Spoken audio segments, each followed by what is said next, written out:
Transportasi dengan tema transportasi online yang adil dan berkelanjutan yang digelar di Dirjen Perhubungan Darat Kemenhub mendadak ricuh. Sejumlah komunitas ojek online yang berbeda pendapat layangkan interupsi kepada pembicara hingga mengundang protes. Ane punya akun ya? Yang perwakilan ente punya akun nggak? Enggak, aku punya akun. Keluar, bukan punya akun. Jangan punya akun ya. Jangan ngurusin ojol. Belum mulai pendapatan gua. Mau lihat pendapatan gua. Gua fokus di ojol. Lu ngapain itu? Kericuan berlanjut hingga keluar ruangan. Kedua masa sesama komunitas ojol terlibat aksi adu mulut hingga harus dibubarkan paksa. Terpicu karena ada kelompok sebelah yang menginterupsi awalnya oleh pembicara yang resmi dari institut ya, yang ditunjuk pemerintah itu diinterupsi. Akhirnya ramai. Kami ingin melanjutkan itu. Jadi sebagian kelompok yang lain menahan. Akhirnya ramai ricuh. Sebenarnya kan harusnya didengarkan dulu, lihat poin-poinnya, baru jika ada interupsi atau apa. Saya lihat kelompok ini suka interupsi. Ya, itu aja. Kelompok ini bisa ditegaskan kembali Bang, ini dari ojol juga atau dari ojol juga yang merasa pasukannya seluruh Indonesia, tapi ya bisa dicek sendirilah aksi mereka. Kami FDTUI justru yang terbesar. Kita 20 Mei menggerakkan 14 kota. Tadi hadir 4 kota. Saya dari Jawa Timur Frontal Jatim, ada dari Semarang, Jogja, dan dari Jakarta ada Sepoi. Dalam diskusi, Dirjen Perhubungan Darat Kemenhub hadirkan perusahaan aplikator, pengamat transportasi, dan perwakilan beberapa komunitas ojol membahas kenaikan tarif dan potongan aplikasi.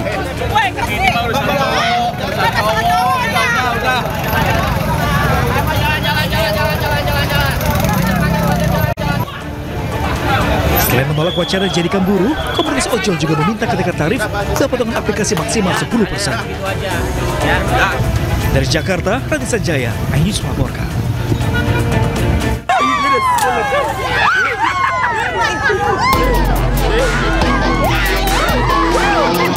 Video amatir warga memperlihatkan aksi pengeroyokan yang dilakukan oleh mak-mak sesama pedagang di Pasar Minasa Maupa, Kecamatan Somba Opu, Kabupaten Goa, Sulawesi Selatan. 3 orang mak-mak terlihat mengeroyok 2 wanita sesama penjual sayuran. Sejumlah pedagang lain pun berusaha melerai aksi pengeroyokan agar tidak berlanjut. Akibat pengeroyokan, 2 orang mengalami luka memar di wajah serta beberapa bagian tubuh dan langsung melaporkan ketiga pelaku ke unit Reskrim Polres Goa. Peristiwa pengeroyokan terhadap 2 korban YN 16 tahun dan YA 28 tahun terjadi pada Kamis petang saat kedua korban mempersiapkan barang dagangannya tiba-tiba dilempari pelaku dengan sayuran. Diduga keributan terjadi akibat dendam lama. Saat itu terlapor menghina orang tua daripada pelapor atau korban. Kemudian korban yang tidak terima kemudian menegur terlapor. Kemudian terlapor pun saat itu terjadi pertengkaran mulut dan akhirnya terjadi penganiayaan. Kasus pengeroyokan ini masih dalam penyidikan unit Reskrim Polres Goa. 3 pelaku terancam pasal 170 ayat 1 KUHP tentang kekerasan yang dilakukan secara bersama-sama dengan pidana penjara paling lama 5 tahun. Dari Kabupaten Goa, Sulawesi Selatan, Bukma, iNews melaporkan.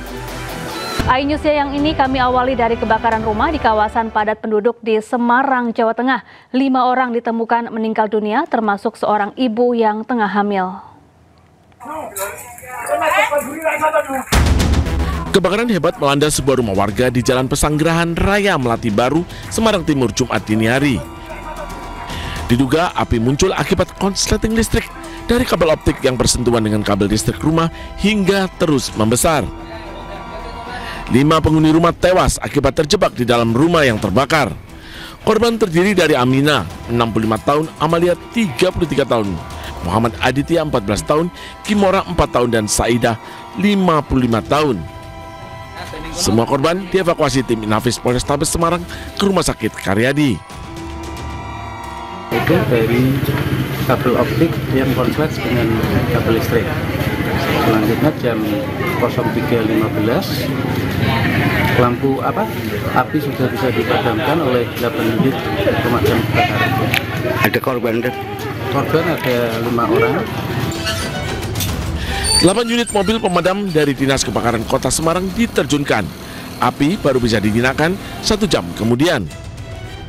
Tanda kondisi ya sekitar 15 menit tergalang karena nggak bisa masuk di dapur dan sanggan gang 3 itu. Jadi terpaksa aja selang-selangnya aja ya Mas ya. Akhirnya cuma selangnya aja yang.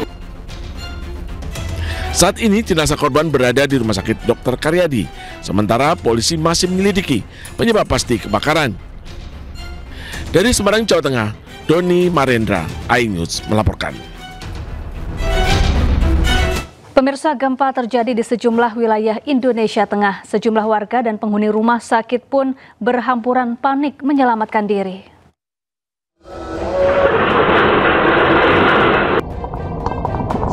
Gempa terjadi di sejumlah wilayah Indonesia Tengah. Sejumlah warga dan penghuni rumah sakit pun berhamburan panik menyelamatkan diri. Gempa berkekuatan magnitudo 6,0 mengguncang wilayah barat daya Poso, Sulawesi Tengah pada Rabu malam. Menurut data BMKG, gempa terjadi 70 km barat daya kota Poso dan terjadi pada pukul 20.06 waktu Indonesia Tengah. Sejumlah pasien yang berada di RSUD Poso berhamburan menyelamatkan diri. Gempa juga membuat sejumlah rumah warga rusak.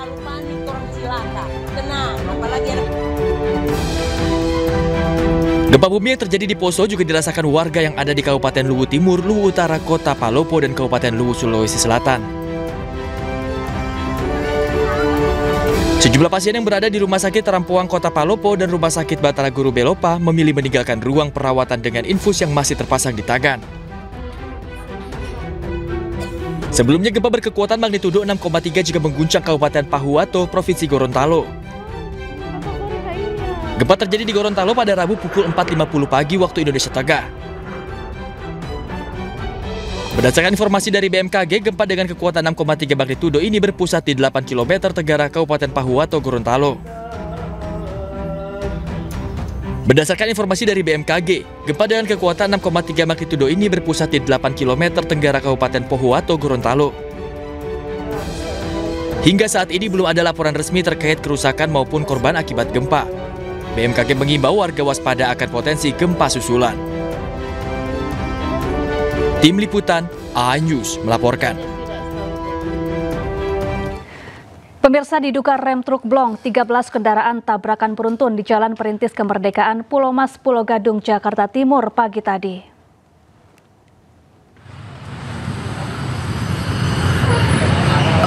Belasan kendaraan rusak terlibat kecelakaan di perempatan lampu lalu lintas Pulau Mas, Kelapa Gading.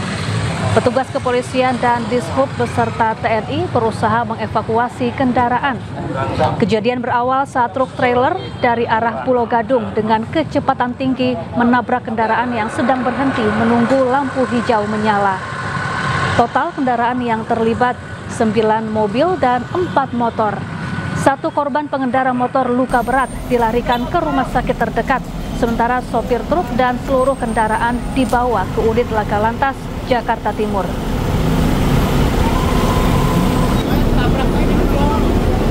Hari ini beruntun, jadi awalnya kejadian kendaraan truk kontainer dia tidak bisa menguasai pengeremannya, karena pengeremannya pada saat ditekan pedal remnya los. Akhirnya dia membanting kendaraannya ke kanan, menyebabkan terjadinya laka beruntun, mengingat di depan. Diduga sering memalak pengendara kendaraan bermotor di jalan raya, belasan pengemis dan pengamen jalanan di Sidoarjo, Jawa Timur terjaring razia petugas gabungan. Mereka yang terjaring razia langsung dibawa ke kantor Satpol PP untuk didata dan dibina.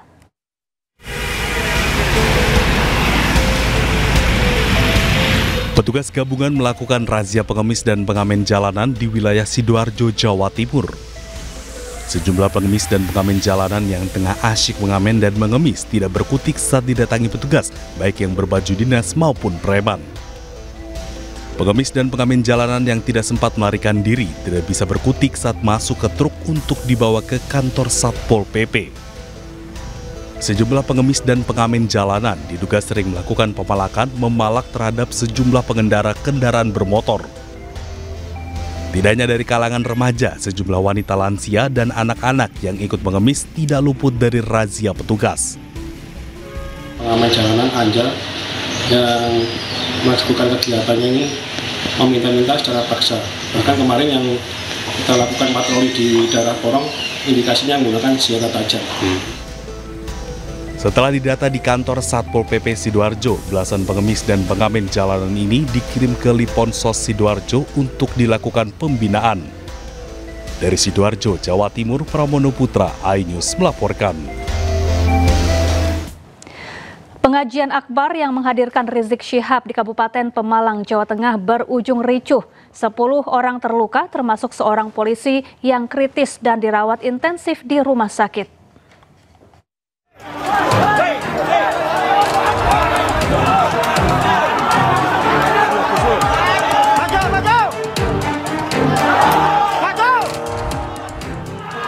Kericuhan mewarnai pengajian akbar yang menghadirkan Rizik Syihab di Kabupaten Pemalang, Jawa Tengah, Rabu malam. Dua kelompok massa yang pro dan kontra dengan kehadiran Rizik untuk mengisi ceramah terlibat bentrok fisik hingga menyebabkan 10 orang terluka. Salah satu korban diketahui merupakan anggota polisi yang terkena lemparan benda keras. Ya, ada 9 pasien, 8 rawat jalan, satunya rawat inap. Kondisi yang 9 ini gimana kondisinya? Yang rata-rata? Yang 8 luka-luka ringan, kalau yang satu ini cedera kepala berat, lebih banyak luka mungkin karena benda tumpul di kepalanya. Yang satu ini kondisi kesadaran gimana, Dok? Ya, sekarang kondisi menurun. Iya. Saya mau tanya, lihat di sini Kiai, Habib, Kapolres, Dandim, Bupati bersatu. Bagus tidak? Bagus tidak? Indah tidak? Siap untuk menjaga ketenangan? Siap menjaga kedamaian? Siap untuk tetap ngaji? Saya mau tanya, kita datang kemari mau perang atau mau ngaji? Kuasa hukum Rizik Syihab, Ajis Yanuar, mengonfirmasi bentrok yang terjadi saat ceramah di Pemalang, Jawa Tengah. Peristiwa ini terjadi saat rombongan Rizik memasuki lokasi tablik akbar Rabu malam. Sementara Karopenmas Divisi Humas Polri, Brigjen Truno Yudo Wisnu Andiko mengatakan kasus ini masih didalami, sehingga penyebab awal terjadinya bentrok belum bisa disimpulkan. Betul, takbir. Silakan. Yang depan duduk, yang depan duduk. Coba beri tempat. Hingga Kamis pagi, aparat keamanan masih melakukan penjagaan ketat di sejumlah titik di Desa Pegundan. Langkah ini dilakukan untuk mencegah potensi bentrok susulan. Dari Pemalang, Jawa Tengah, Suryono Soekarno, iNews melaporkan. Seorang oknum polisi di Tanjung Balai, Sumatera Utara digerebek istrinya saat berada di rumah wanita selingkuhannya. Penggerebekan ini viral di media sosial dan kini polisi tersebut sudah dilaporkan ke Propam oleh istrinya. Di mana lakiku? Gak ada dia di sini. Udah kau sembunyikan lakiku ya? Gak ada dia. Mana lakiku? Gak ada. Inilah video amatir saat seorang wanita didampingi anggota Propam Polres Tanjung Balai mendatangi sebuah rumah yang diduga rumah selingkuhan suaminya. Buka ini. Buka, aku bilang. Bang, buka. Awalnya wanita penghuni rumah membantah, namun setelah seluruh kamar digeledah, oknum polisi tersebut didapati sedang bersembunyi dan hanya bisa pasrah digelandang ke Polres Tanjung Balai. Ini dia, Pak. Ini dia. Ini dia. Atas temuan ini, istri sah oknum polisi berpangkat brigadir tersebut melaporkan secara resmi ke Propam Polres Tanjung Balai. Sang istri melaporkan suaminya atas tuduhan perzinahan lantaran dirinya masih terikat pernikahan yang sah. 2 hari nggak pulang ke rumah dengan alasan piket. Katanya pada jam 5 hari Selasa 22 Juli klien kami mendapati kabar bahwasanya dia menginap di salah satu rumah perempuan, yaitu selingkuhannya yang bernama inisial I. Istri sah berharap agar suaminya bisa diproses hukum sesuai perbuatannya. Namun hingga ini belum ada pernyataan resmi dari Polres Tanjung Balai terkait laporan dugaan perselingkuhan salah satu anggotanya itu. Dari Tanjung Balai, Sumatera Utara, Ulil Amri, iNews melaporkan. Seorang selebgram wanita melaporkan mantan kekasihnya ke Polda Metro Jaya. Ia mengaku diancam dan data pribadinya disebarluaskan ke media sosial.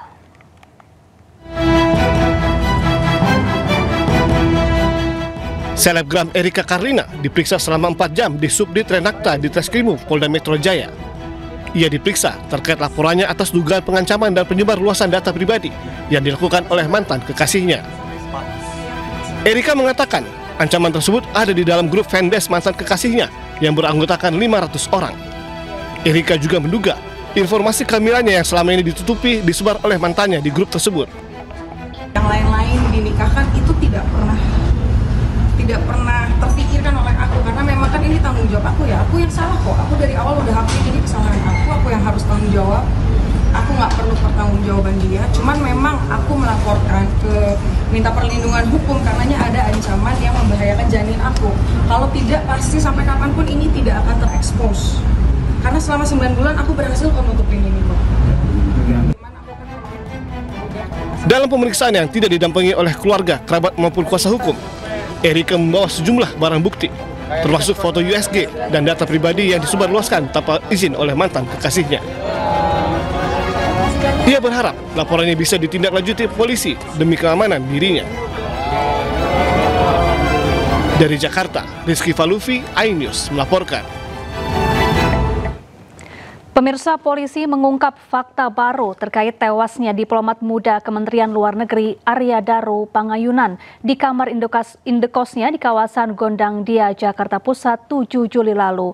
Sebelum ditemukan tewas, korban terekam CCTV berada di rooftop gedung Kementerian Luar Negeri selama hampir 1,5 jam.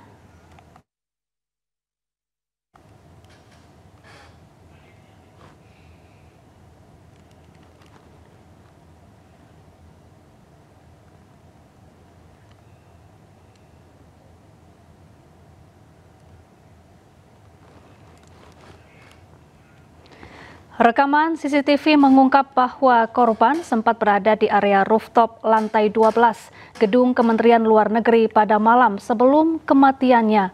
Korban terekam CCTV berada di rooftop gedung selama hampir 1,5 jam. Polisi menyebut penyelidikan memakan waktu lebih lama karena sampel dan barang bukti diperiksa secara laboratorium. Polisi juga memeriksa 20 titik CCTV dan menggandeng sejumlah ahli. Dari rekaman CCTV, saat naik ke rooftop, korban membawa 2 buah tas. Namun saat turun gedung, korban tidak lagi membawa barang bawaannya tersebut. Jadi hasil pendalaman terhadap CCTV yang ada di gedung Kemenlu tempat korban bekerja, kemudian hasil pemeriksaan saksi-saksi yang dilakukan oleh penyelidik, maka diduga tanggal 7 Juli 2025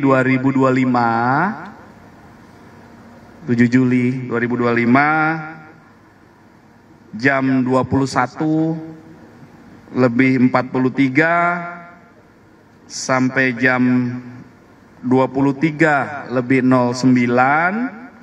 atau sekitar 1 jam 26 menit diduga korban berada di rooftop lantai 12 gedung Kemenlu. Kemudian penyelidik mendapatkan fakta bahwa berdasarkan pengamatan CCTV tersebut, awalnya korban naik membawa tas gendong dan tas belanja. Kemudian saat turun, korban sudah tidak membawa tas gendong dan tas belanja. Inilah fakta yang ditemukan.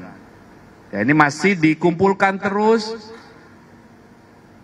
kumpulan fakta-fakta, nanti kesesuaian apa yang dilakukan korban di sana.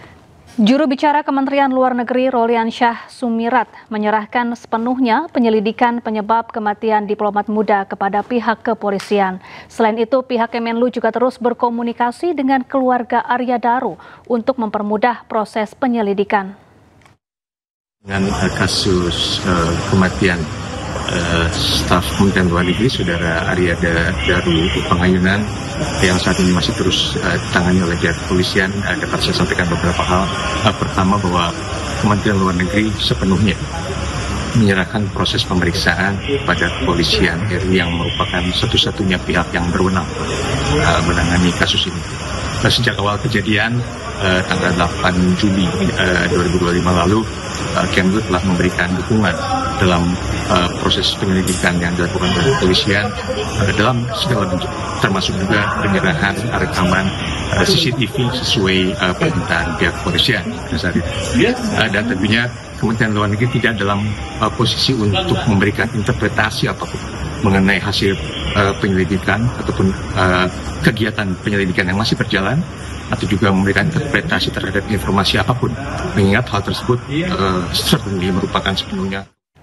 Pemirsa, Sekjen PDIP Hasto Kristianto hari ini menghadapi sidang putusan. Hasto sebelumnya dituntut hukuman 7 tahun penjara.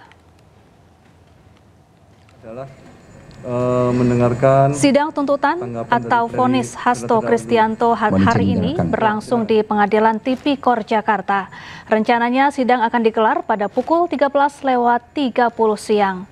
Pada sidang sebelumnya, jaksa meyakini Hasto bersalah karena telah merintangi penyidikan dan menyuap mantan Komisioner KPU Wahyu Setiawan terkait pengurusan penetapan PAW Harun Masiku.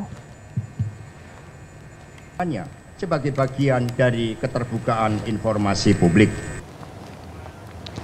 Ratusan personel kepolisian dikerahkan mengamankan jalannya sidang dengan penyekatan di sejumlah titik dan pengawasan ketat di area sekitar gedung pengadilan.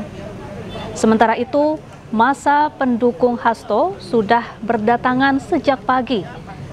Mereka menggelar aksi di depan gedung pengadilan sambil menyampaikan orasi dan menyanyikan lagu-lagu perjuangan.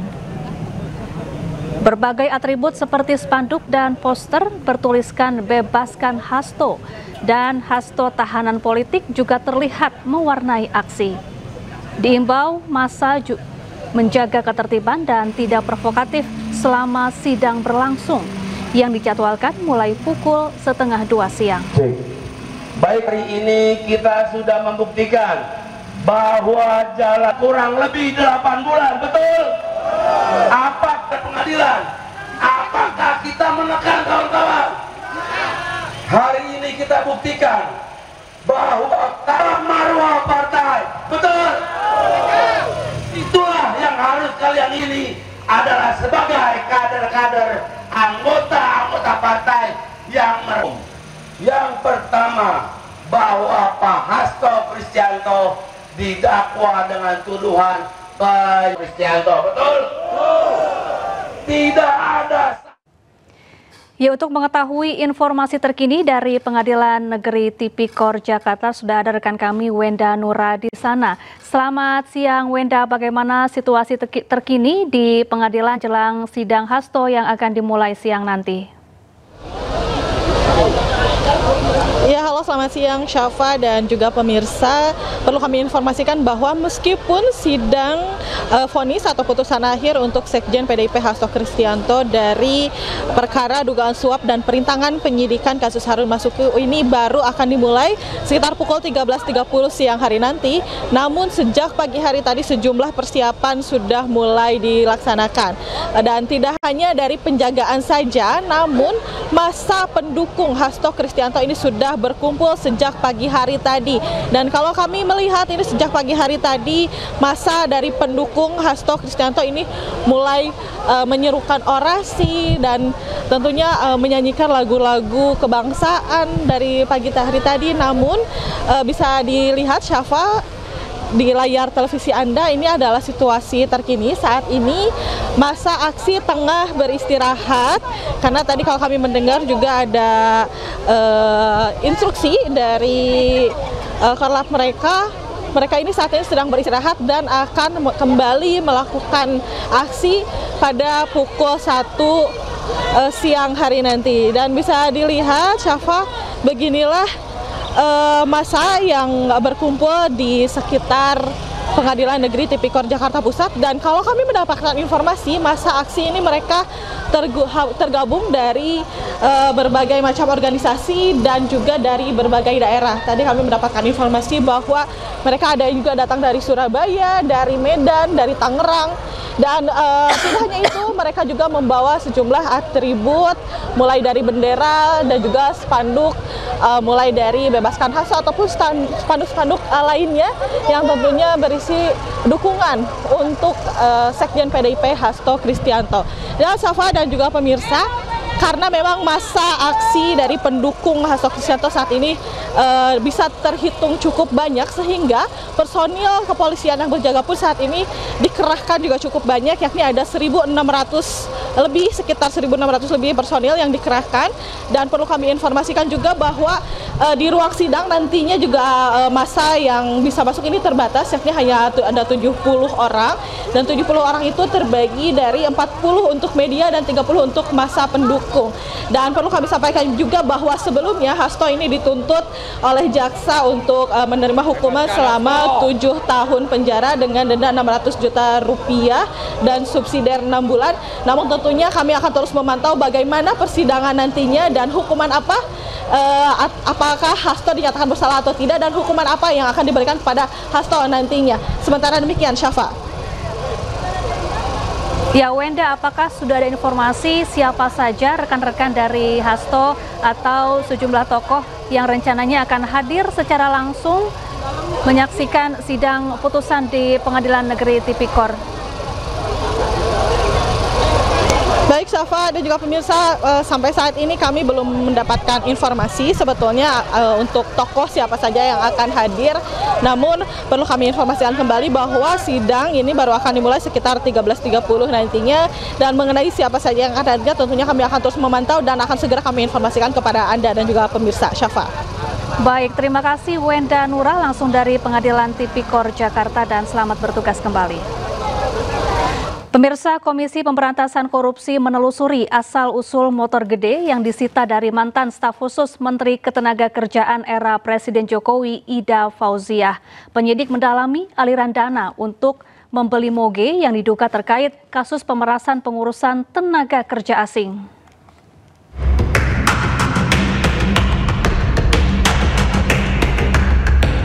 Komisi Pemberantasan Korupsi tengah menelusuri asal-usul motor gede yang disita dari mantan staf khusus Menteri Ketenagakerjaan era Presiden Jokowi, Ida Fauziah. Penyidik KPK mendalami asal-usul uang yang dilakukan guna membeli moge. Penyidik juga menelusuri pihak penerima aliran dana tersebut selain untuk membeli moge. Tentunya kita sedang mengumpulkan informasi ya, sepadil informasi dan juga dari fakta-fakta, ya ini istilahnya terus mendekat gitu ya. Mendekat, tadinya yang kita belum tahu kemana larinya uang tersebut, saat ini kita sudah tahu bahwa itu ada ke Stafsus, sudah tahu kita dibelikan motor, ya kita sita gitu kan. Nah dari ini sedang kita ya mendekat ke yang lebih dekat, ya yang tadinya jauh, karena itu jadi mendekat. Seperti itu. Ya, karena bisa kemana saja ini. Mendekat ke setiap aliran uang itu mengalir. Nah, setiap penerima, begitu. Sebelumnya, KPK telah menyita 1 unit motor gede dari mantan staf khusus Ida Fauziah, Rizaharyudi Triwibowo. Kini Rizaharyudi menjabat sebagai Bupati Buau, Sulawesi Tengah. Penyitaan terkait dugaan pemerasan di Kementerian Ketenagakerjaan dalam pengurusan tenaga kerja asing. Ada 8 orang yang telah ditetapkan sebagai tersangka dalam kasus ini. KPK menduga sejumlah oknum pejabat Kemenaker memeras tenaga kerja asing. Kasus ini disinyalir terjadi pada 2019-2023 dengan bukti uang senilai 53 miliar rupiah. Dari Jakarta, tim Liputan iNews melaporkan. Pemirsa, Menteri Koordinator Bidang Politik, Hukum, dan Keamanan periode 2019-2024 Mahfud MD angkat bicara terkait vonis Thomas Lembong dalam kasus korupsi impor gula. Putusan hakim dinilai salah dan harus dikoreksi.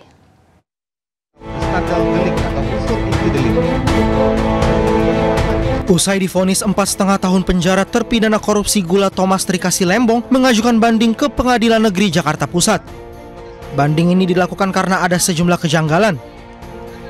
Menko Polhukam periode 2019 hingga 2014 Mahfud MD menilai hakim melakukan kesalahan dengan menjatuhkan hukuman pidana terhadap Lembong. Karena sepanjang persidangan tidak ditemukan niat jahat atau mens rea dalam perbuatan Tom Lembong. Saya selama ini tidak pernah sekalipun rasanya menyalahkan pengadilan yang menghukum koruptor. Tidak pernah sekali. Betul. Saya selalu mendukung kalau orang terdakwa korupsi itu dihukum. Tapi kali ini beda. Menurut saya putusan Tom Lembong ini salah. Pengadilannya salah. Salah dalam arti harus dikoreksi. Bukan salah kita mau mengintervensi independen. Harus dikoreksi melalui banding dan proses-proses lain, termasuk penilaian publik. Karena yang terjadi di dalam putusan itu kan jelas hakim mengatakan tidak ada mens rea. Iya kan? Dikatakan sendiri oleh hakim. Makanya saya lalu menanggapi ini bahwa putusan itu salah. Saya bilang salah aja. Meskipun seharusnya keliru atau kurang tepat, tapi saya bilang salah. Karena ini memang harus dikoreksi. Sementara itu Kejagung membantah tidak adanya mens rea dalam vonis Lembong. Prinsip asas hukum pidana itu kan tiada pidana tanpa kesalahan. Pasti kan ada kesalahan di situ. Mens rea-nya itu kan yang tidak bilang tidak ada mens rea dari mana? Seingat saya pernah sekilas tidak menikmati tapi tidak ada mens rea kayaknya nggak tahu saya. Di putusan coba dikaji kembali. Delik di pasal 2 menguntungkan diri sendiri atau orang lain. Ya memang nggak, tapi kan menguntungkan orang dan sudah banyak beberapa perkara. Selain itu terkait banding Thomas Lembong, Kejagung menyatakan bahwa jaksa penuntut umum resmi mengajukan banding atas vonis yang dijatuhkan Majelis Hakim Pengadilan Tipikor Jakarta. Pengajuan banding tersebut lantaran adanya perbedaan pendapat terkait kerugian negara.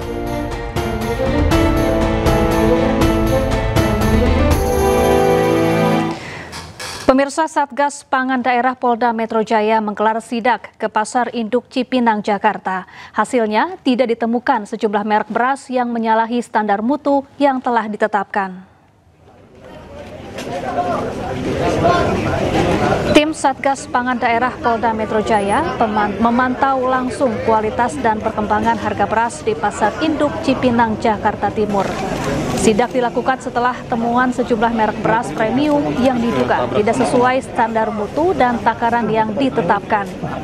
Untuk memastikan lebih lanjut kualitas beras yang ada di pasar, tim Satgas Pangan Polda Metro Jaya membawa sampel untuk dilakukan uji laboratorium untuk memastikan tingkat kualitas beras.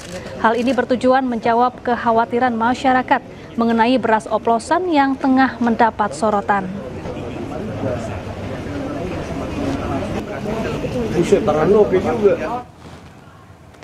Ya, untuk mengetahui informasi selengkapnya kita bergabung dengan rekan Hadisti Arifah dari Pasar Induk Cipinang, Jakarta Timur. Selamat siang Hadisti, apa saja hasil dari sidak beras tadi?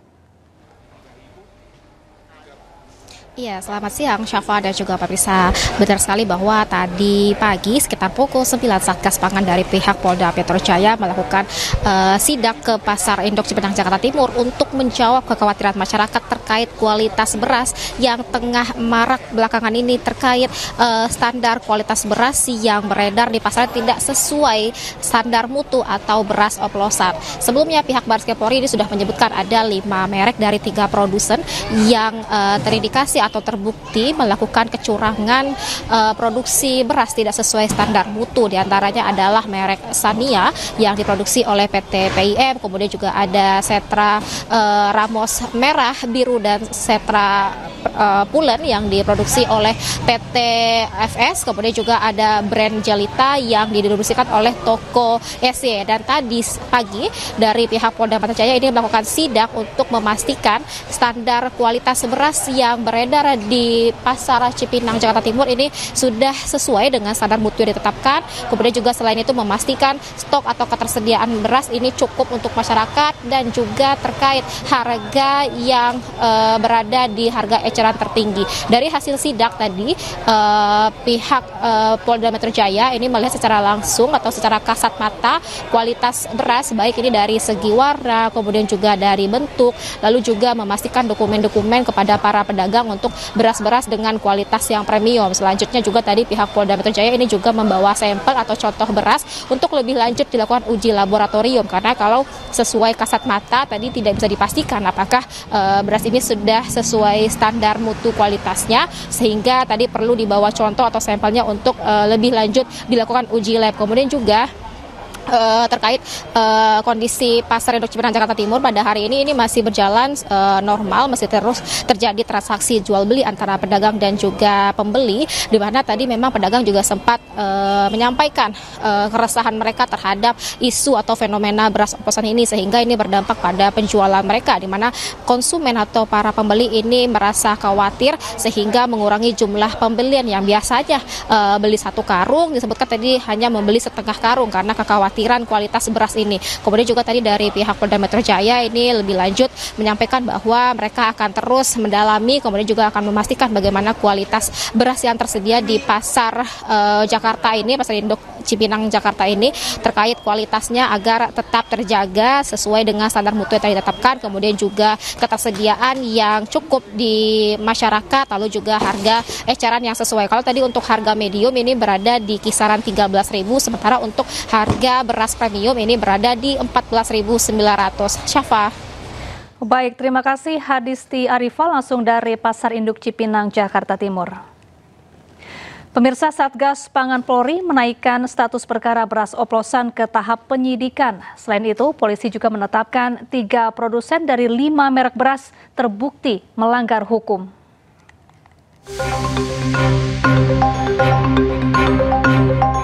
Satgas Pangan Polri telah melakukan penyelidikan terhadap 212 merek beras yang diproduksi oleh 52 perusahaan beras premium dan 15 perusahaan beras medium. Dari proses tersebut, Polri mengklaim menemukan 5 merek beras premium, yaitu Sania, Sentra Ramos Biru, Sentra Ramos Merah, Sentra Pulen, dan Jelita tidak sesuai mutu di kemasan. Kelima merek tersebut diproduksi oleh 3 produsen, yaitu PTFS, PIM, dan SY. Nama-nama ini berpotensi bertambah karena proses penelitian di laboratorium masih dilakukan. Berdasarkan temuan tersebut, polisi menaikkan status perkara ke status penyidikan. Polisi juga telah memeriksa dan menggeledah kantor gudang ketiga produsen tersebut.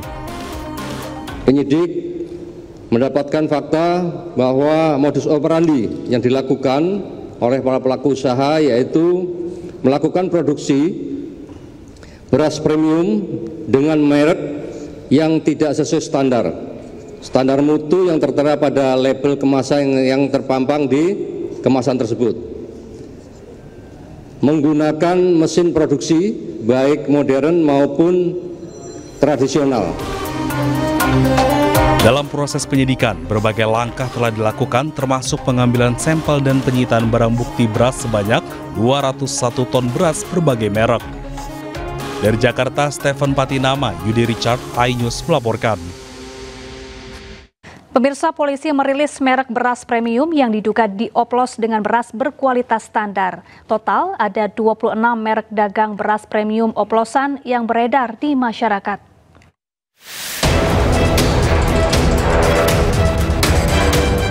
Satgas Pangan Polri mengungkap 26 merek beras premium yang diduga dioplos dengan beras biasa. 4 produsen beras premium yang diduga melakukan praktek curang tersebut telah diperiksa pada hari Kamis lalu. Keempat produsen tersebut yaitu Wilmar Group, Food Station Cipinang Jaya, Belitang Panen Raya, dan Sentosa Utama Lestari atau Java Group. Dan berikut adalah merek dagang beras premium yang terindikasi dioplos dengan beras berkualitas standar. Merek dagang Sania, Sofia, Fortune, dan Slip yang diproduksi oleh Wilmar Group. Alfamidi Setra Pulen, beras premium Setra Ramos, beras Pulen Wangi, Food Station, Ramos Premium, Setra Pulen, dan Setra Ramos diproduksi oleh PT Food Station Cipinang Raya.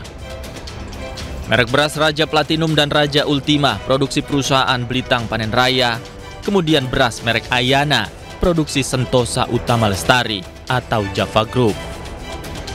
PT Unifood Candi Indonesia yang memproduksi beras premium merek Lezat dan Laris.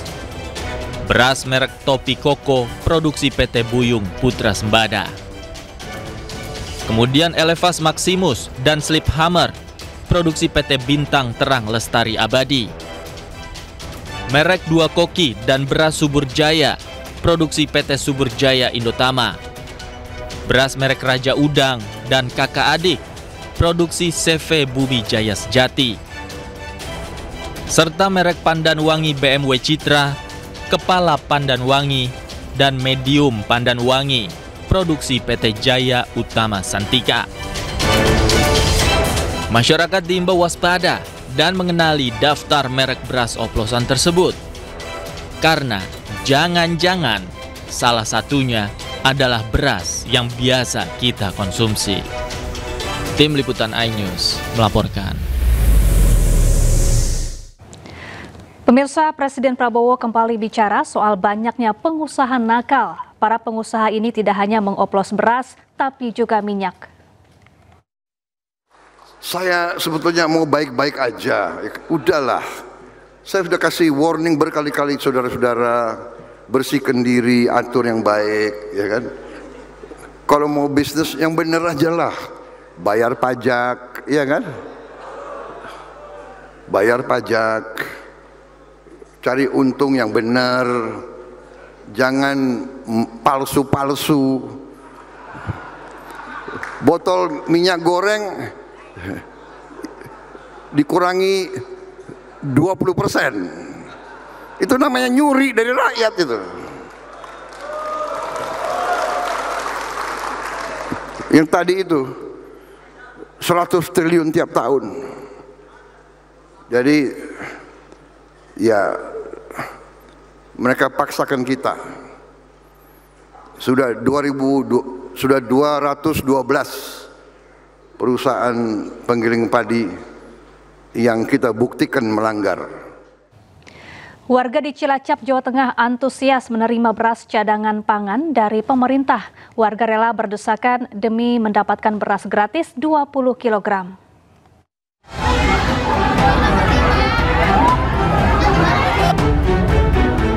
Ratusan warga antri berdesakan untuk mendapatkan pembagian beras di kantor Balai Desa Karanggintung, Kabupaten Cilacap, Jawa Tengah. Warga didominasi para ibu yang membawa serta anaknya ini rela antri lama untuk menerima bantuan beras gratis seberat 20 kg. Proses pembagian beras ini membutuhkan waktu yang cukup lama karena setiap warga harus melalui proses pencocokan data diri. Alhasil, pembagian beras berlangsung sejak pagi hingga sore hari. Pasalnya, jumlah penerima bantuan mencapai ribuan dengan penerapan berkelompok untuk menghindari rebutan. 6:30. Iya. Sekarang udah dapat belum? Belum. Iya. Dapatnya berapa kilo? 20 kilo. 20 kilo.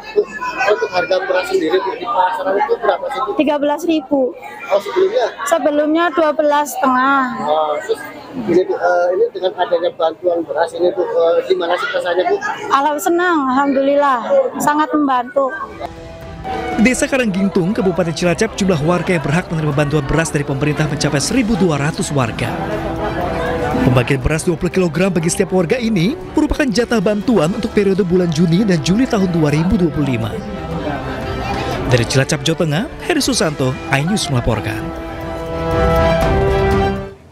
Pemirsa, Gubernur Jakarta menegaskan tidak akan melindungi pihak yang terlibat kasus beras oplosan. Sebelumnya, Bareskrim menyatakan salah satu perusahaan yang melakukan kecurangan adalah BUMD Pemprov Jakarta PT Food Station Cipinang Jaya.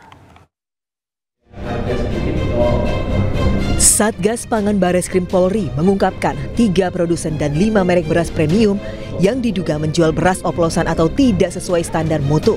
Salah satunya adalah BUMD Pemprov DKI Jakarta, PT Food Station Cipinang Jaya, Jakarta Timur. Menanggapi hal ini, Gubernur DKI Jakarta Pramono Anung menegaskan pihaknya mendukung proses hukum yang saat ini berjalan. Bahkan ia tidak akan memberikan perlindungan hukum jika ada pihaknya yang terlibat. Jadi apapun yang menjadi keputusan Barreskrim, pemerintah Jakarta dalam hal ini memberikan dukungan support sepenuhnya, dan memang kalau ada kesalahan, kesengajaan siapapun yang melakukan itu, kami tidak akan memberikan perlindungan kepada orang-orang yang melakukan itu. Pramono juga meminta agar keterbukaan dan transparansi dalam kasus ini dinilai sangat penting demi menjaga kepercayaan publik terhadap distribusi pangan di Jakarta. Dari Jakarta, Sofian Firdaus, iNews melaporkan.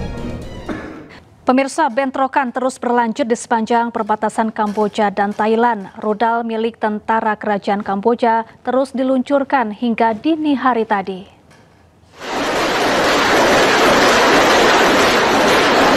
Rudal RM-70 multiple launch milik tentara kerajaan Kamboja terus diluncurkan hingga malam hari di sepanjang perbatasan Kamboja-Thailand. Sebuah akun military force membagikan video yang memperlihatkan peluncur roket ganda RM-70 122 mm ditembakkan dari lahan pertanian warga sipil di Provinsi Odar, Mencei, Kamboja, menargetkan perbatasan Thailand di Provinsi Surin.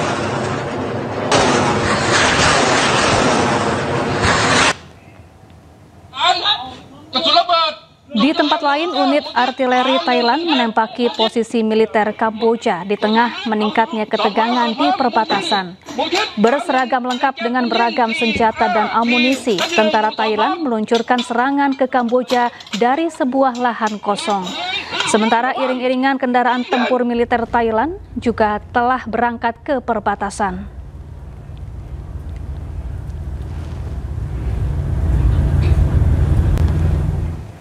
Ya, dampak serangan militer Kamboja sebagian wilayah Thailand porak-poranda.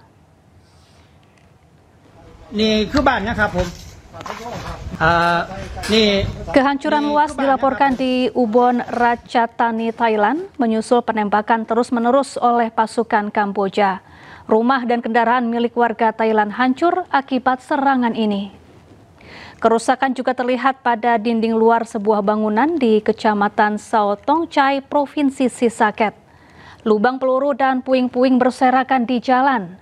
Thailand telah menutup semua perlintasan perbatasan darat dengan Kamboja setelah ledakan ranjau pada hari Rabu yang melukai 5 tentara Thailand.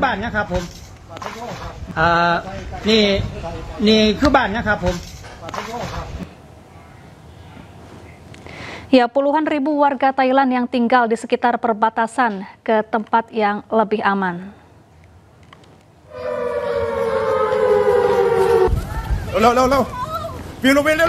Menurut otorita Thailand, pihaknya telah mengevakuasi puluhan ribu warga menghindari bertambahnya korban jiwa. Anak-anak di sekolah terlihat berlarian dievakuasi ke tempat yang lebih aman, menyusul adanya serangan dari tentara Kamboja.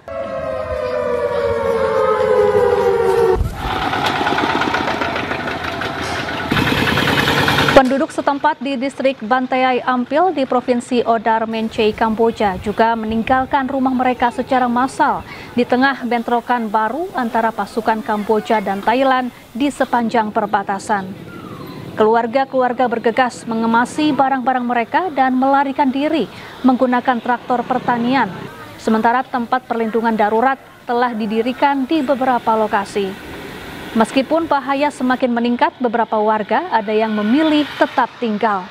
Lebih dari 40.000 penduduk desa dievakuasi dari daerah yang terkena dampak.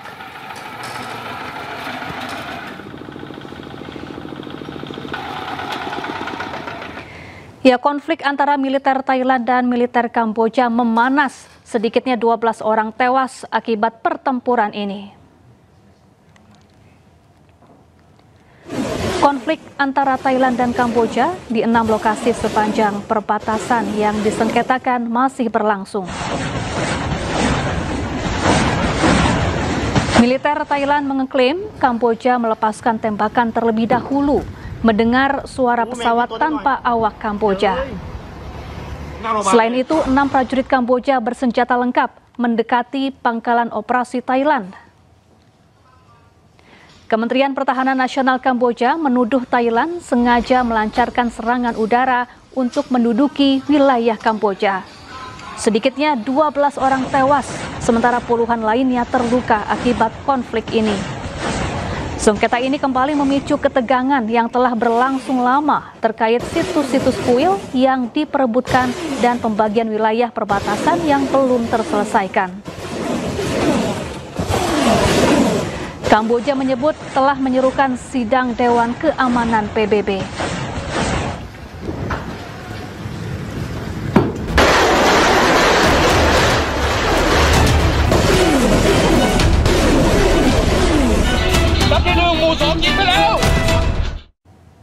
Pemirsa, pejuang Palestina terus melakukan perlawanan terhadap pasukan Zionis Israel di Gaza. Pejuang Hamas pun berhasil menghancurkan tank IDF di Deir al-Balah dan Jabalia.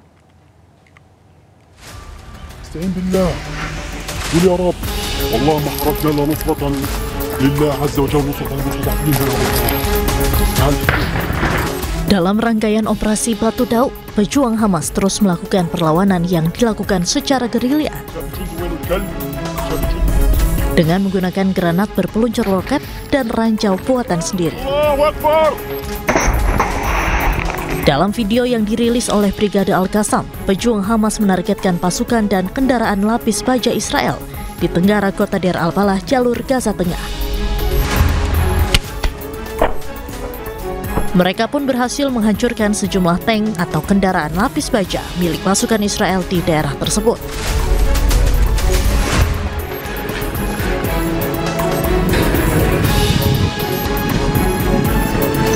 Sementara itu di Jabalia, Gaza Utara, para pejuang Hamas juga menghancurkan tank dan bulldozer Israel dengan sebuah ledakan hebat. Allahu Akbar walillahil hamd. Mereka berhasil menghancurkan kendaraan lapis baja Israel menggunakan pengendali jarak jauh. Brigade Al-Qassam merilis rekaman drone yang menunjukkan serangan Israel kepada warga sipil yang tak bersenjata. Rekaman menunjukkan pengejaran dan eksekusi terhadap warga sipil yang tak bersenjata, termasuk seorang wanita di kota Gaza, Palestina. Tak hanya menargetkan Hamas, Israel turut menyerang warga sipil yang tidak bersenjata. Perempuan, anak-anak, dan lansia pun turut menjadi korban kebiadaban Zionis Israel. Lebih dari 1.000 warga sipil di Gaza tewas ditembaki pasukan Israel ketika sedang mengantre bantuan di sejumlah titik distribusi.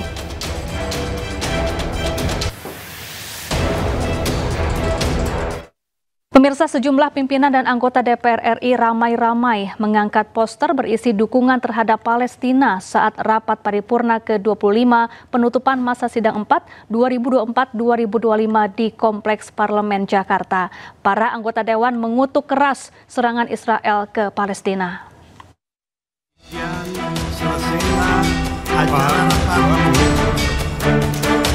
Beragam poster dan video berisi dukungan terhadap Palestina menghiasi rapat paripurna ke-25 DPR RI masa sidang 4 tahun sidang 2024 hingga 2025 di Kompleks Parlemen Jakarta Kamis siang. Selesailah acara rapat. Ketua boleh interupsi sebentar. Bu Ketua, para pimpinan. Momen unik ini terjadi dari interupsi Wakil Ketua DPR RI Saan Mustafa yang hendak menutup rapat. Namun Wakil Ketua Komisi 1 DPR RI Sukamta menginterupsinya. Sukamta mengatakan situasi di Palestina semakin memprihatinkan. Di momen yang sama, layar di ruang paripurna DPR RI juga menampilkan kehidupan sejumlah anak-anak Gaza yang menderita dan kelaparan. Selanjutnya sejumlah anggota DPR RI dari fraksi PKS mengangkat poster yang mereka bawa lengkap dengan syal rajut khas Palestina. Dan mereka berharap perang ini akan segera usai. Dari Jakarta, tim liputan iNews melaporkan. Ya, masih di iNews Siang bersama saya Togi Sinaga. Misal sejumlah pasangan muda-mudi asal Bogor, Jawa Barat dipalak oleh seorang pria dengan modus ongkos parkir liar di kawasan Bundaran Hotel Indonesia, Jakarta Pusat. Mereka kesal dimintai uang parkir secara tidak sopan dengan alasan pelaku akan pulang meninggalkan lokasi. Udah ikut. Sini jalan sih.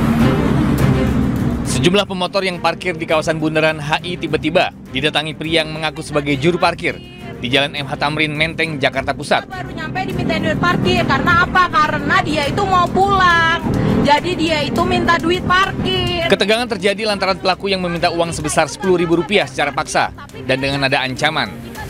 Rencana pasangan muda-mudi asal Bogor, Jawa Barat yang akan menikmati keindahan malam di jantung ibu kota pun buyar. Video aksi premanisme modus parkir liar ini pun viral dan menuai komentar negatif dari warganet. Sejumlah pengemudi ojol yang biasa mangkal di lokasi mengaku resah dengan aksi pemalakan ini. Mereka berharap polisi turun tangan dan menindak pelaku agar tidak lagi mengganggu kenyamanan. Dari Jakarta, Rani Sanjaya, iNews melaporkan.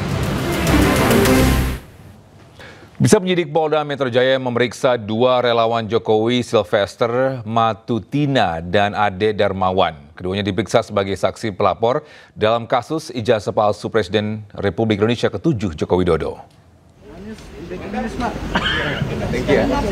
Ketua Umum Solidaritas Merah Putih Sylvester Matutina dan Sekjen Pradi Ade Darmawan memenuhi panggilan penyidik Polda Metro Jaya Kamis siang. Sylvester dan Ade diperiksa sebagai saksi pelapor kasus dugaan ijazah palsu Joko Widodo. Sebelumnya, keduanya telah membuat laporan di beberapa Polres. Kini kasusnya diambil alih Polda Metro Jaya. Sylvester menegaskan tudingan ijazah palsu Joko Widodo oleh Rosuryo CS tidak berdasar dan sesuai fakta yang benar. Sementara itu, Ade Darmawan yakin penyidik Polda Metro Jaya akan segera menetapkan tersangka dalam kasus dugaan ijazah palsu Joko Widodo. Lapornya akan banyak dan tersangkanya mungkin bisa lebih dari 5, bahkan kemarin kemungkinan 12, bahkan bisa lebih. Karena banyak orang berbicara, ya kan, tanpa tanggung jawab, tanpa fakta-fakta, tanpa data-data yang benar gitu loh. Apa yang dikatakan oleh Roy Suryo CS, Rismon dan sebagainya itu tidak memiliki bukti-bukti dasar-dasar, baik itu penelitian, baik itu Roy Suryo sebagai penyidik, baik Roy Suryo sebagai pengacara, ya kan, tidak mempunyai dasar-dasar bukti-bukti keterangan. Ya. Kalau dia sudah mengarah begitu, sepengalaman kami itu udah pasti ada penetapan tersangka. Cuman kita nggak tahu ya, siapakah yang akan menjadi tersangka, itu hak penyidik, kemudian bagaimana mereka melakukan gelar perkara nanti ya. Tapi saya meminta kepada Polda Metro Jaya untuk melakukan Jumat Keramat kalau bisa, biar lebih... Ya, sementara itu Polda Metro Jaya menjelaskan alasan menyita ijazah SMA dan sarjana Presiden ke-7 Republik Indonesia Joko Widodo.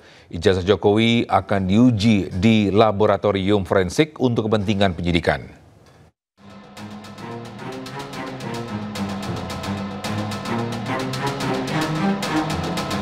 Polda Metro menginformasi terkait penyitaan ijazah Presiden ke-7 RI Joko Widodo. Kabid Humas Polda Metro Jaya, Kombes Polisi Ade Ari menjelaskan pihaknya telah menyita ijazah SMA dan sarjana Joko Widodo untuk diperiksa di laboratorium forensik dalam rangka penyidikan.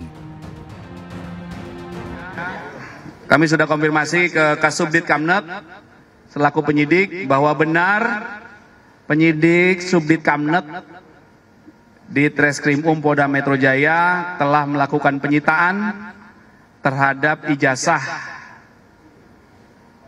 S1 dan SMA untuk kepentingan pemeriksaan atau pengujian di laboratorium forensik dalam tahap penyidikan.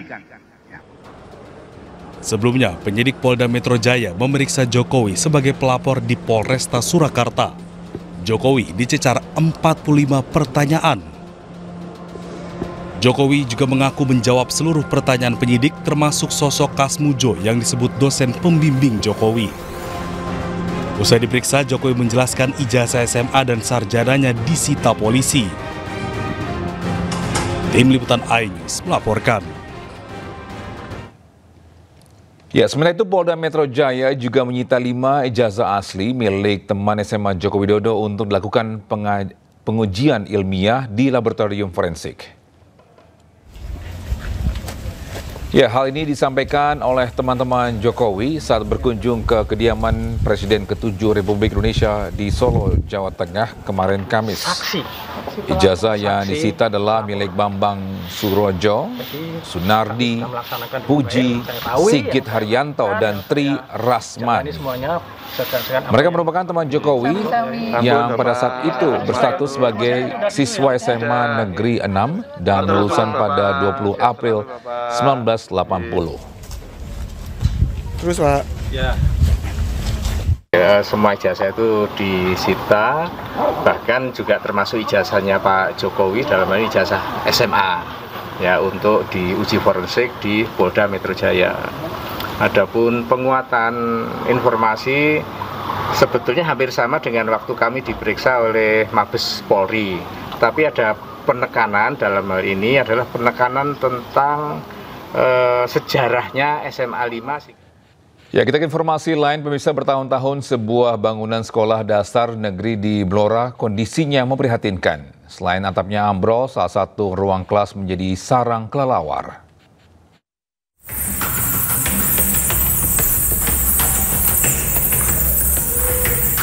Beginilah kondisi salah satu ruang kelas di SDN 1 Karangjati, Blora, Jawa Tengah. Sudah bertahun-tahun ruang kelas menjadi sarang kelelawar. Akibatnya ruang kelas rusak dan tidak bisa digunakan untuk kegiatan belajar mengajar. Para siswa berharap kerusakan bangunan segera mendapat perhatian agar sekolah tidak bising dengan suara dan bau kotoran kelelawar yang mengganggu kegiatan belajar. Ironinya, lokasi sekolah ini berdampingan langsung dengan kantor Dinas Pendidikan Kabupaten Blora. Terganggu nggak dengan bau kotoran kelelawar? Terganggu, Mas. Ganggu pelajaran? Iya. Apa yang mengganggu, suara atau bau? Suara dan baunya. Kayak gitu ya. Baunya gimana, nggak enak atau gimana? Nggak enak. Itu kondisi sudah seperti ini, jadi sudah menjadi sarang kelelawar. Nah, ini kebetulan ruangan ini memang dulunya itu dipakai untuk tempat gamelan ya, tapi karena kondisinya yang rusak, akhirnya tidak dipakai lagi. Agar tidak membahayakan siswa, pihak sekolah menyangga dengan bambu atap bangunan sekolah yang ambrol dan berharap segera ada bantuan dari Dinas Pendidikan Blora. Dari Blora, Jawa Tengah, Heri Purnomo, iNews melaporkan. Terima kasih masih bersama kami di iNews Siang. Pemirsa, pengajian akbar yang menghadirkan Rizik Syihab di Kabupaten Pemalang, Jawa Tengah berujung ricuh. 10 orang terluka termasuk seorang polisi kritis dan dirawat di intensif rumah sakit.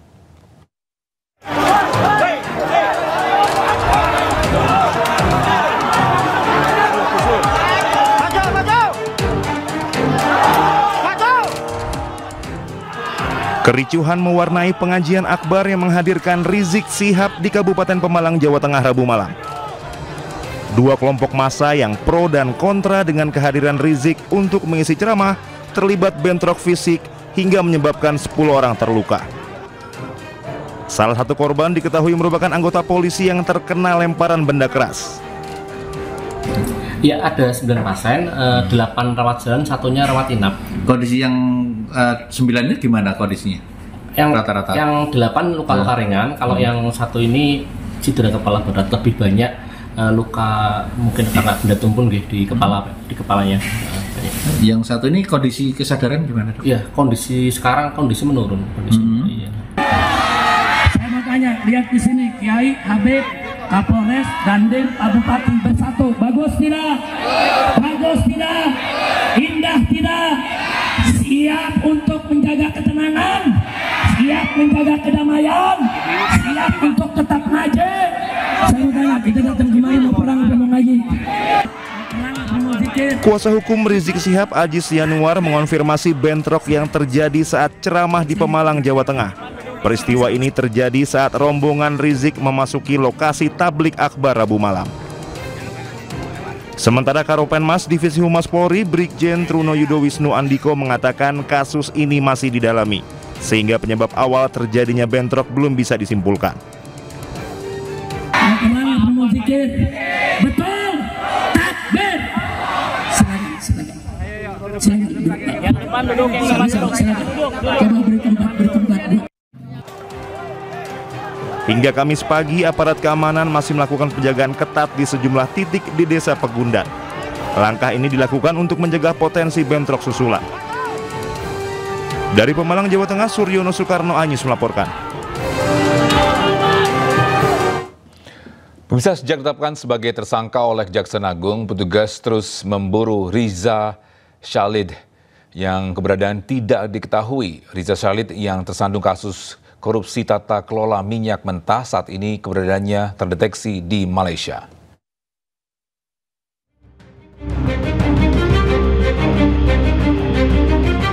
Muhammad Riza Khalid, tersangka dugaan korupsi tata kelola minyak mentah dan produk kilang PT Pertamina, terus diburu. Sejak ditetapkan sebagai tersangka oleh Kejaksaan Agung, keberadaan saudagar minyak itu hingga kini tidak diketahui. Direktorat Jenderal Imigrasi Kementerian Imigrasi dan Pemasyarakatan mendeteksi Riza Khalid saat ini berada di Malaysia. Riza Khalid diduga meninggalkan Indonesia sejak Februari lalu atau sebelum ada permohonan pencekalan ke luar negeri dari Kejaksaan Agung.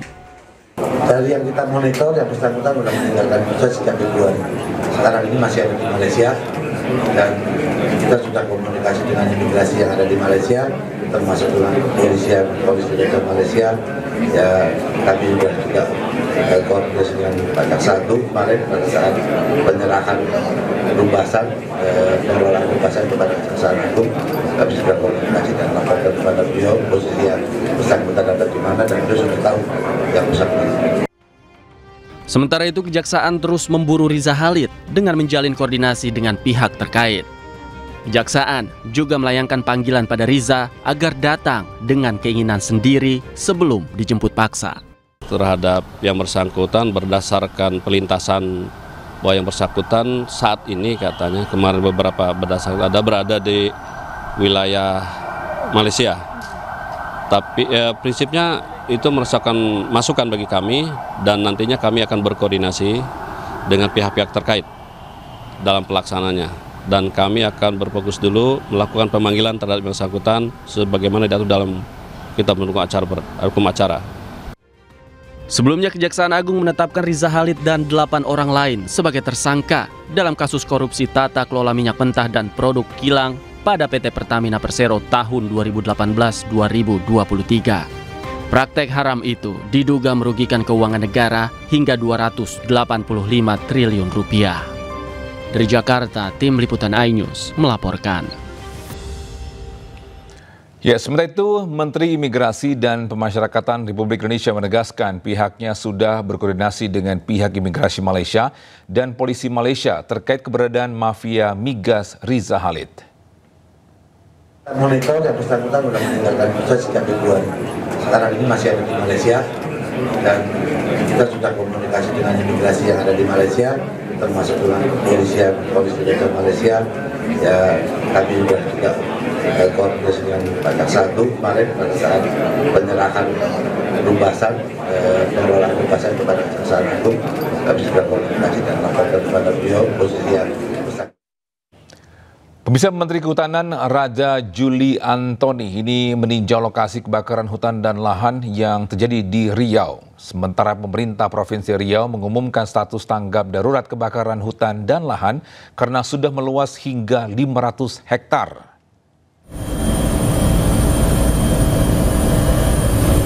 Ya, Menteri Kehutanan Raja Juli Antoni meninjau lokasi kebakaran hutan dan lahan yang terjadi di Riau. Dari pantauan udara terlihat kebakaran hutan dan lahan ini masih berlangsung di Kecamatan Pujut dan Kecamatan Bangko Pusako, Kabupaten Rokan Hilir. Dari hasil penyidikan, terungkap hutan dan lahan ini sengaja dibakar untuk dijadikan kebun sawit baru. Pemerintah Indonesia telah membentuk Satuan Koordinasi Penanggulangan Kebakaran Hutan dan Lahan. Pemerintah pun targetkan zero kebakaran hutan di Indonesia. Dan saat ini kebakaran hutan dan lahan di Provinsi Riau terus meluas. 29 orang telah ditetapkan sebagai tersangka dalam kasus ini.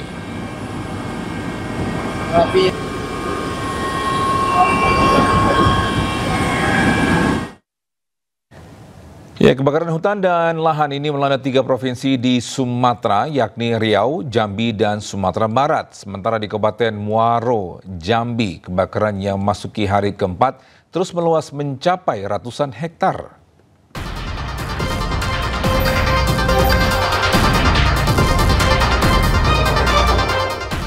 Dalam sepekan, kebakaran hutan dan lahan yang terjadi di beberapa daerah di Riau semakin meluas. Meningkatnya titik api akibat kebakaran hutan dan lahan ini membuat pemerintah Provinsi Riau menetapkan status tanggap darurat kebakaran hutan dan lahan. Dalam status tanggap darurat ini, pemerintah daerah bersama pemerintah pusat akan menambah personil dan memodifikasi cuaca. Sementara BNPB mengatakan akan menambah 2 helikopter waterbombing dan 800 personil dari TNI dan Polri untuk memadamkan kebakaran hutan dan lahan.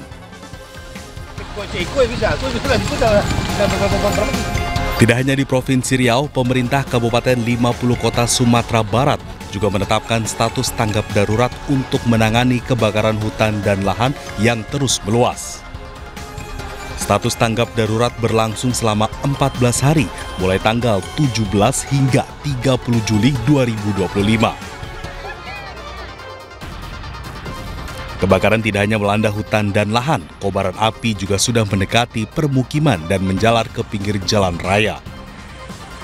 Badan Penanggulangan Bencana Daerah bersama Damkar, TNI, dan Polri langsung mengerahkan personel untuk memadamkan api dan menyisir titik-titik api, serta melokalisir agar api tidak menyebar ke permukiman.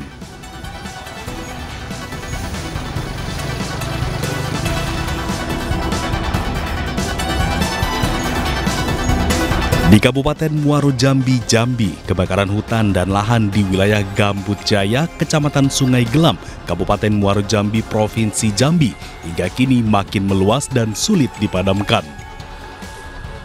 Bahkan di hari keempat ini, lahan gambut yang terbakar mencapai lebih dari 200 hektar. Puluhan petugas dari BPBD Muaro Jambi bersama tim gabungan TNI Polri serta masyarakat peduli api di Muaro Jambi saat ini masih terus berupaya padamkan api karhutla. Sementara polisi saat ini tengah menyelidiki kasus karhutla di wilayah desa Gambut Jaya, Muaro Jambi. Tim Liputan iNews melaporkan. Pemirsa, Satria Arta Kumbara, mantan prajurit Korps Marinir yang kini bergabung dengan militer Rusia, diduga menjadi tentara bayaran Rusia akibat tekanan finansial usai terjerat pinjaman online atau pinjol. Hal ini disampaikan Komandan Korps Marinir Mayor Jenderal TNI Endi Supardi.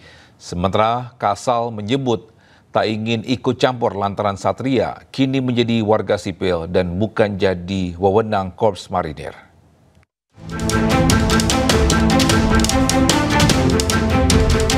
Satria Arta Kumbara, mantan prajurit Korps Marinir yang kini bergabung dengan militer Rusia, mengajukan permohonan untuk kembali menjadi warga negara Indonesia. Komandan Korps Marinir dan Kormar Mayor Jenderal TNI Endi Supardi mengungkap bahwa Satria memilih menjadi tentara bayaran Rusia akibat tekanan finansial usai terjerat pinjaman online atau pinjol. Menurut Dan Kormar Endi, utang tersebut kemungkinan besar digunakan Satria untuk menunjang gaya hidup mewah Satria. Namun ketika tidak lagi mampu melunasi utang, Satria disebut mencoba menjadi jalan keluar melalui praktik judi online yang justru semakin dia terjerumus. Kehidupan hedonis, kemudian pinjam atau pinjam di bank, ya mungkin pinjol, dia ada berkaitan dengan bank di BRI dan BNI. Angkanya kurang lebih di 750 juta, mungkin untuk menutup itu dia judi online. Ternyata judi online ini kan tidak membantu, bahkan akan lebih terjerumus ke dalamnya. Sehingga tidak bisa mengatasi itu, dia disersi. Satria sudah tidak aktif bertugas sejak 2022 dan secara resmi diberhentikan dari TNI pada tahun 2023. Sementara terkait permintaan kembali jadi WNI, Kepala Staf TNI Angkatan Laut Laksamana TNI Muhammad Ali menegaskan pihaknya tidak akan mencampuri hal tersebut. Sebab Satria kini sudah menjadi warga sipil dan menjadi kewenangan Kementerian Hukum dan Hak Asasi Manusia serta Kementerian Luar Negeri. Tim Liputan iNews melaporkan. Ya, Komisi 1 DPR RI juga menegaskan bahwa mantan prajurit TNI yang bergabung dengan militer asing sudah tidak lagi berstatus sebagai anggota TNI. DPR meminta Kementerian Luar Negeri dan Kementerian Hukum dan HAM menelusuri status kewarganegaraan Indonesia mereka. Ya gini, pertama dia sudah dipecat karena desersi dari TNI Angkatan Laut, jadi dia sudah tidak memiliki hubungan dengan Angkatan Laut, dia itu adalah sipil biasa. Terus kedua, ketika dia bergabung untuk bertempur untuk negara lain, maka beliau berpotensi kehilangan keluarga. Kembali bersama kami di Ani Siang. Bisa seorang remaja tewas akibat nekat melompat dari lantai 3 masjid di Koja, Jakarta Utara setelah ketahuan mencuri. Pelaku terpergok mencuri tembaga dan kuningan di area bekas kebakaran kubah masjid.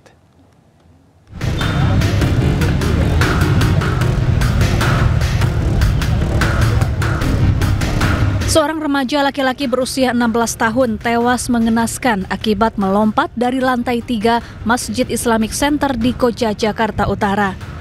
Jasadnya tergeletak di halaman masjid. Ia nekat melompat usai kepergok mencuri tembaga dan kuningan bersama seorang rekannya di area kubah masjid yang terbakar beberapa waktu lalu. Polisi yang tiba di lokasi langsung melakukan identifikasi terhadap jasad pelaku dan menggelar olah TKP. Adapun satu pelaku lainnya yang sempat kabur berhasil ditangkap polisi. Mereka pada saat melakukan patroli, mereka melihat di lantai 3 ada 2 orang yang sedang mencuri tembaga dan kuningan bekas kebakaran kubah dari Masjid Islamic Center Jakarta. Terus kemudian melihat 3 orang dari pihak security dan kebersihan Islamik, kedua orang ini melarikan diri. Menurut warga, para pelaku bukan kali pertama mencuri di area masjid. Sementara itu, jasad pelaku telah dievakuasi ke Rumah Sakit Polri Kramat Jati. Dari Jakarta, Sofyan Firdaus, iNews melaporkan. Ya, sementara itu viral aksi pencurian kabel penerangan jalan di Koja, Jakarta Utara secara terang-terangan oleh sejumlah pelaku saat siang hari. Polisi berhasil menangkap 5 pelaku dengan barang bukti sejumlah kabel berukuran besar yang sudah dipotong.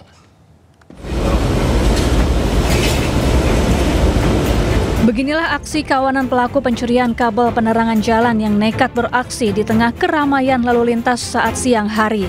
Para pelaku yang berjumlah 5 orang terlihat sedang menggali tanah dan mencongkel paving block di pinggir Jalan Campea, Koja, Jakarta Utara.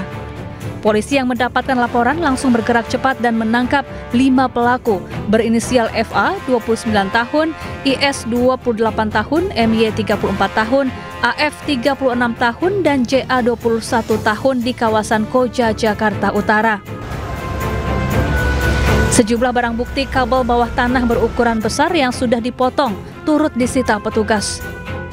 Terjadi pencurian kabel dari penerangan jalan umum. Dan itu dilakukan oleh 5 orang dan saat ini sudah berhasil kami tangkap. Saat ini sudah diproses di unit Jatanras Polres Metro Jakarta Utara. Akibat aksi para pelaku ini membuat jalan raya dari Koja menuju Pelabuhan Tanjung Priuk, Jakarta Utara sempat menjadi gelap karena matinya lampu penerangan jalan. Dari Jakarta, Sofyan Firdaus, iNews melaporkan. Bisa manajemen kapal Barcelona 5 yang terbakar di perairan Talise, Minahasa Utara, Sulawesi Utara mengakui kapal kelebihan muatan.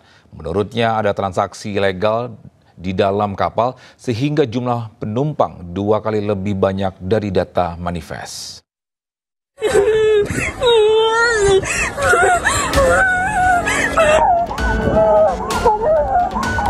Data manifest KM Barcelona 5 yang terbakar di perairan Talise, Minahasa Utara, Sulawesi Utara berjumlah 280 penumpang. Namun nyatanya jumlah penumpang yang dievakuasi petugas berjumlah 580 orang. Sementara kapasitas kapal seharusnya bermuatan maksimal 450 orang. Perairan depan Pulau Talise. Manajemen kapal Barcelona 5 mengakui kapal kelebihan muatan. Pihaknya menduga ada transaksi ilegal di dalam kapal sehingga jumlah penumpang 2 kali lebih banyak dari data manifest. Namun meski melebihi kapasitas, KM Barcelona 5 diizinkan berlayar oleh petugas Kesyah Bandaran Manado atau KSOP. Itu hal yang yang terjadi dalam hal ini menjadi salah satu hak satu hal yang fleksibel terjadi dalam perusahaan pelayaran. Tatkala mereka naik di atas armada kami, KM Barcelona 5 ini, terus mereka tidak melakukan pembelian tiket di loket-loket kami di setiap pelabuhan. Mereka itu langsung naik di atas kapal. Namun mereka ini ditagi dalam tahap pemeriksaan tiket waktu perjalanan kapal. Pada waktu mereka tidak ada tiket, mereka tetap dikenakan biaya. Sementara itu, Komite Nasional Keselamatan Transportasi masih menyelidiki penyebab kebakaran KM Barcelona 5. Investigasi sempat terhambat karena kapal masih dalam proses pendinginan dan berasap. Sebelumnya, kapal motor Barcelona 5 yang mengangkut ratusan penumpang terbakar di sekitar Pulau Talise, Minahasa Utara, Sulawesi Utara, Minggu siang. 5 orang tewas akibat kejadian ini. Dari Manado, Sulawesi Utara, Jeffrey Langi, iNews melaporkan. Bisa Puspadaya Perindo kembali hadir di tengah masyarakat untuk mengawal kasus ruda paksa terhadap anak di kawasan Jakarta Pusat. Saat ini pelaku telah ditetapkan sebagai tersangka dan Puspadaya Perindo ini memastikan akan mengawal kasus ini hingga tuntas. Organisasi sayap Partai Perindo yang dikenal dengan Partai Kita Puspadaya Perindo mendatangi Polda Metro Jaya untuk mengawal kasus ruda paksa terhadap anak yang terjadi di Jakarta Pusat. Mereka mengambil surat salinan resmi penetapan tersangka dalam kasus kekerasan seksual terhadap anak. Puspadaya Perindo juga akan hadir dalam seluruh tahapan proses hukum, termasuk saat pelimpahan berkas ke Kejaksaan hingga pembacaan vonis oleh hakim. Secara resmi sudah kita ambil dari penyidik Unit Renakta Polda Metro Jaya, yaitu surat penetapan tersangka. Nah, kami dari Puspadaya Perindo yang sebagai kuasa hukum dari korban anak ini tetap melindungi dan terus memantau proses ini. Kami di sini dari Partai Perindo, khususnya Puspadaya, untuk menangani kasus-kasus kekerasan seksual. Kami sangat terbuka untuk menerima konsultasi bahkan aduan untuk kami lindungi dan ditindaklanjuti demi keamanan masyarakat, khususnya anak-anak dan perempuan. Begitu. Puspadaya Perindo memastikan bahwa akan selalu hadir di tengah masyarakat untuk membantu khususnya perempuan, anak, dan kaum disabilitas untuk mendapatkan pendampingan hukum dan psikologis secara gratis. Dari Jakarta, Galuh Pandu, Sureli Santoso, dan Jaka Samsa, iNews melaporkan.